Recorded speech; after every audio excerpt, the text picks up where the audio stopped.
Bonjour, donc dans cette vidéo, on va voir une deuxième loi à densité de référence qui s'appelle la loi exponentielle. Alors cette loi, elle modélise la durée de vie d'un appareil, d'un composant électronique, et qui prend donc ses valeurs dans l'intervalle 0 plus l'infini. Alors vous pouvez être un peu perplexe, 0 plus l'infini, un composant électronique, un appareil électronique, alors que mon portable, il ne tient en moyenne que 3 ans, comme 3 ans en étant précautionneux. Est-ce que ça existe vraiment? Est-ce que c'est réaliste? Alors j'ai envie de dire oui quand même, parce que voilà, ne serait-ce que je veux vous montrer quand même, ce réveil que j'ai eu à 8 ans, donc il y a une vingtaine d'années, hein, à peu près. Eh bien, écoutez, il tient encore, il est increvable. Et regardez, en plus regardez ce design. J'ai vachement dû être content à 8 ans de déballer ce truc-là. Regardez, les couleurs, formidables. On dirait qu'il est neuf. J'aime bien aussi le jour hein, qui est en très gros par rapport à l'heure, hein, parce que quand même, c'est important, c'est quand même le jour, hein, on est le 29 aujourd'hui, ça a été tourné, donc cette vidéo a été tournée le 29 mars. Voilà, donc ça existe. Ça fait plus de 20 ans que je l'ai, je sais même pas si j'ai changé les piles au moins une fois, et ça marche très bien. Donc oui, ça peut exister, des appareils, des composants électroniques qui ont une durée de vie, et que je considère à l'intervalle 0 plus l'infini. Alors, il me faut une densité. Donc là, par contre, la densité, on va pas l'inventer. Ce sont des études statistiques donc, qui me le donnent. Cette fonction de densité, bah, étant donné que la loi s'appelle loi exponentielle, il va bien y avoir de la fonction exponentielle à l'intérieur. Donc c'est lambda exponentielle moins lambda x. C'est un peu compliqué comme expression. Où lambda, c'est un réel qui va être strictement positif, bah oui, n'oublions pas que ma fonction, c'est une fonction de densité de probabilité, donc il faut qu'elle prenne ses valeurs dans l'intervalle 0 plus l'infini, il faut qu'elle soit continue et positive, et on appelle ça, c'est le paramètre de la loi. Donc pour la loi binomiale, on avait deux paramètres, hein, le nombre de répétitions et la probabilité de succès. Pour la loi exponentielle, on a un paramètre, c'est ce nombre lambda. Et la loi exponentielle se note comme ceci. Donc x suit la loi exponentielle de paramètre lambda, donc ça se note avec un E hein, de cette façon-là, de paramètre lambda.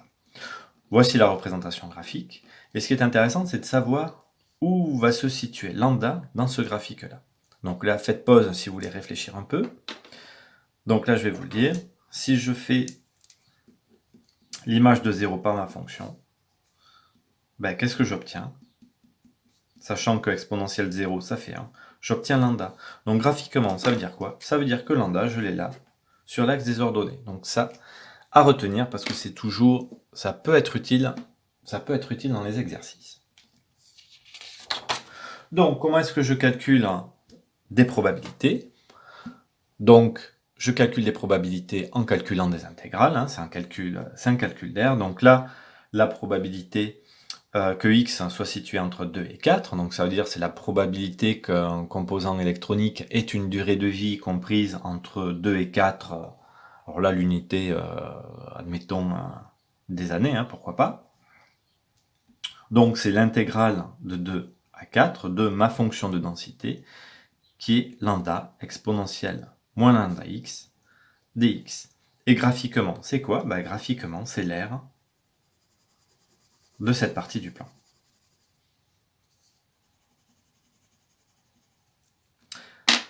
Alors dans le manuel, vous verrez comment déterminer une primitive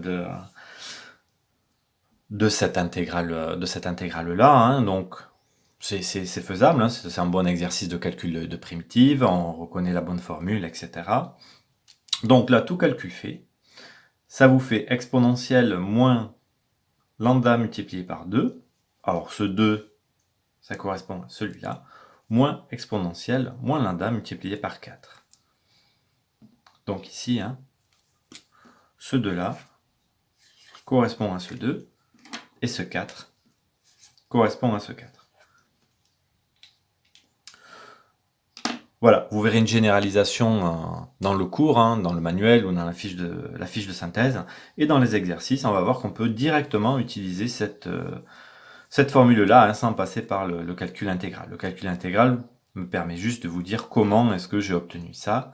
Alors évidemment, il y a des lignes plein d'étapes de calcul, hein, avec recherche de primitives, etc. Là, je vous donne que les étapes importantes, mais voilà ce qu'on obtient. Alors évidemment aussi dans les exercices, le lambda sera connu, ce qui veut dire qu'après, je peux avoir une valeur approchée de cette probabilité-là.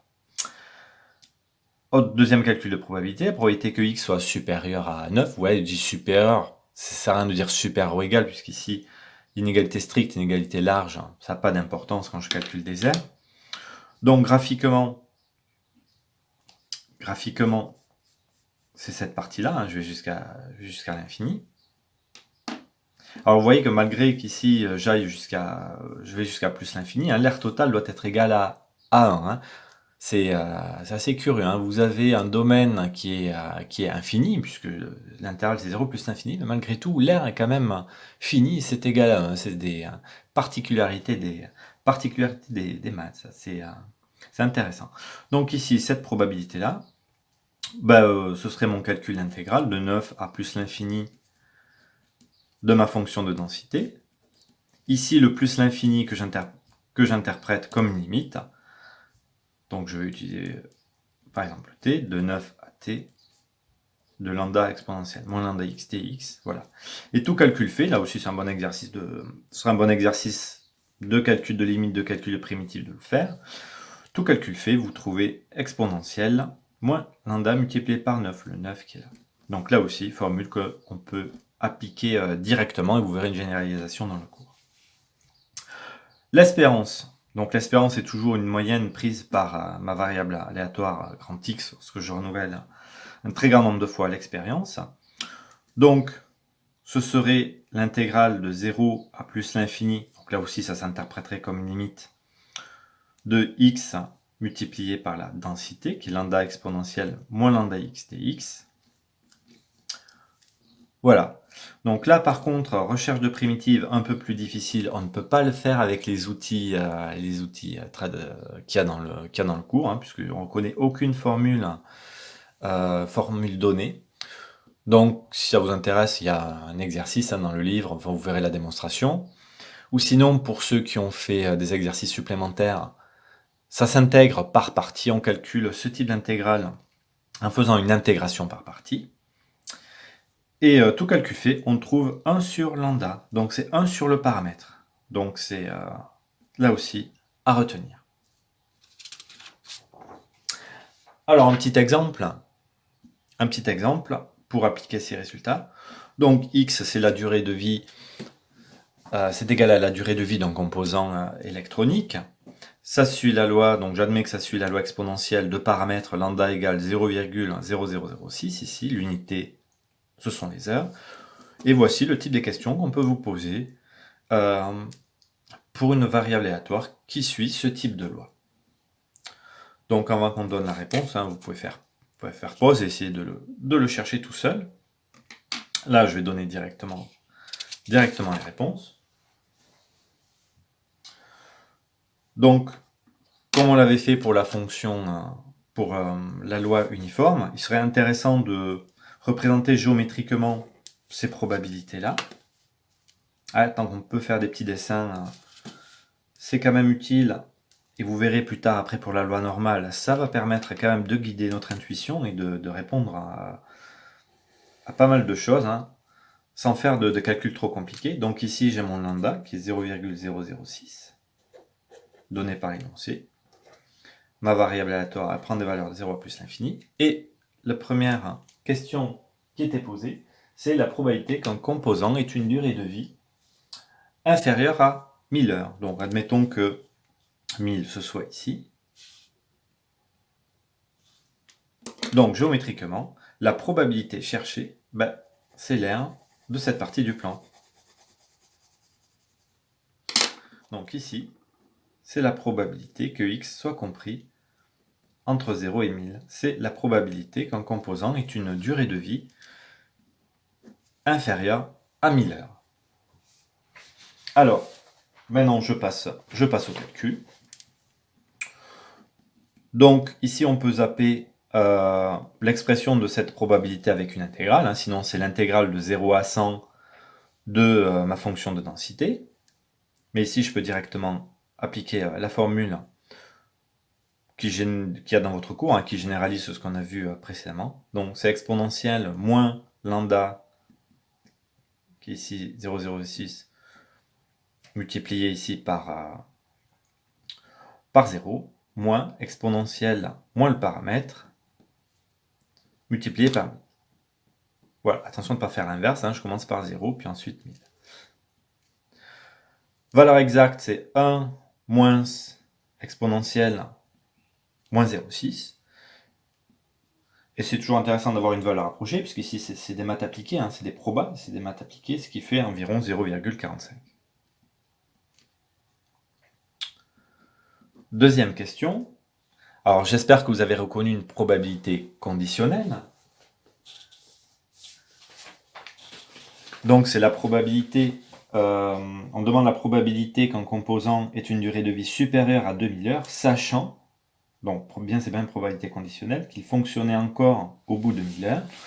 Donc ce qu'on demande de chercher, c'est la probabilité que x soit supérieur ou égal à 2000, sachant que il a fonctionné déjà pendant 1000 heures.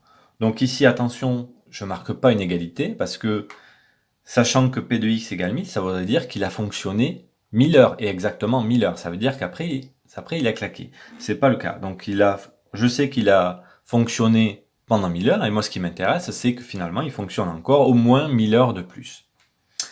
Alors, dans probabilité conditionnelle, tu as fait des révisions, donc c'est la probabilité de l'intersection divisée par la probabilité de A.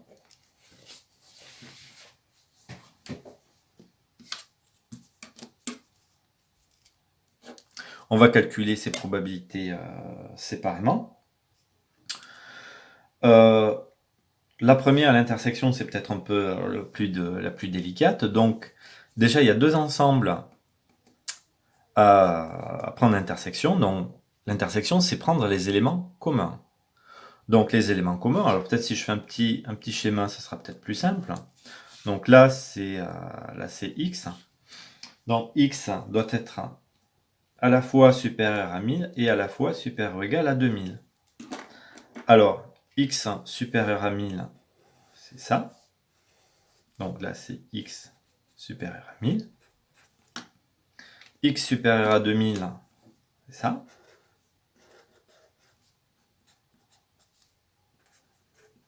Quels sont les éléments communs? Les éléments communs, c'est les éléments qui sont bicolores, dont l'intersection, c'est x supérieur ou égal à 2000. Donc ici, c'est la probabilité que x soit supérieur ou égal à 2000, divisé par la probabilité que x soit supérieur ou égal à 1000.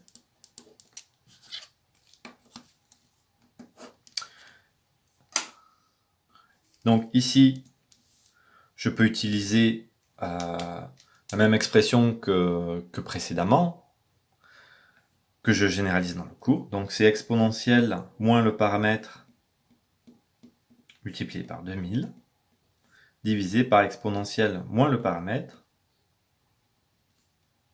multiplié par 1000.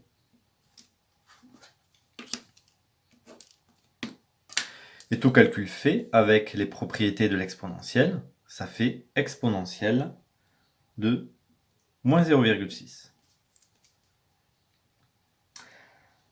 Alors, une petite remarque quand même. La propriété de l'exponentielle moins 0,06, c'est ce que je retrouve là. C'est la probabilité que c'est la probabilité que x soit supérieur ou égal à 1000. Donc la remarque peut s'écrire ainsi. La probabilité que le composant dure au moins 2000 heures, sachant qu'il a duré 1000 heures, c'est la probabilité que le composant ait une durée de vie supérieure ou égale à 1000 heures. Donc, écrit comme ceci, donc ça veut dire que le fait qu'il ait déjà duré pendant 1000 heures n'a aucun impact sur ce calcul de probabilité. Donc, on dit que la loi exponentielle est sans vieillissement. C'est spécial pour la loi exponentielle. Et donc, ça peut se généraliser ainsi, donc sous forme de probabilité conditionnelle. Ici, vous avez la probabilité que le composant vit h heures de plus, sachant qu'il a déjà vécu pendant t heures, il a déjà fonctionné pendant t heures, c'est la probabilité que le composant vit au moins h heures. Donc ici, qu'il ait fonctionné avant pendant t heures n'a aucune incidence sur le calcul de probabilité. Voilà, donc si vous voulez faire un compliment à quelqu'un, vous lui dites que il est comparable à la loi exponentielle. Et si cette personne a fait un petit peu de maths, elle comprendra que ça veut dire que le temps n'a eu aucun impact pour elle. Donc ce qui fait toujours plaisir. Finissons notre exercice de probabilité. En question 3, il fallait calculer la durée moyenne de vie d'un composant électronique. Durée de vie moyenne, ça fait référence à l'espérance. Formule, c'est 1 sur le paramètre, 1 sur 0,006 ici, c'est environ 1667 heures pour la durée de vie moyenne d'un composant électronique qui suit cette loi. Voilà pour la loi exponentielle.